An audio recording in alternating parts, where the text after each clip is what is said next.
Cfmoto has been making some increasingly convincing bikes in recent years, but if it manages to turn its new V.02 NK concept into a production reality, it will really be stepping up a gear.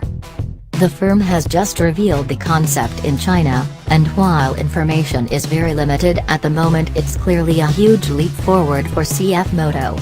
And what's more, the firm appears to be promising a production version in the future. What we can tell you is that it's powered by a V-twin engine rather than the existing Kawasaki ER6 light parallel twin that drives Cfmoto's 650cc range. The firm says it's working towards greater displacement, and it looks like the engine used in the V.02 NK is a KTM or C8 V-twin.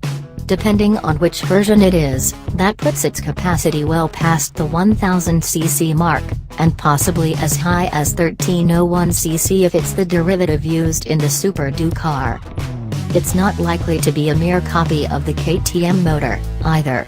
KTM entered a joint venture with Cfmoto to develop new models not long ago, so it's the real deal.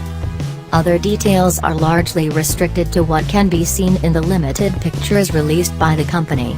There's a single-sided swing arm and an under-seat radiator. It's fed, then a tornado style, by large scoops either side of the bike that duct air to the rad. There are some elements that are clearly never going to reach production. The brake discs appear to be carbon fiber, for instance, and won't be suitable for road use.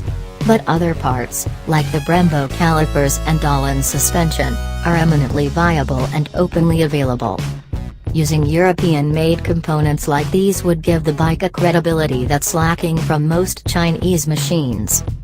The frame is a part steel trellis, part aluminium design, topped by styling that's almost certainly from Kiska, also responsible for most KTM designs and for all Cfmoto's most recent production machines.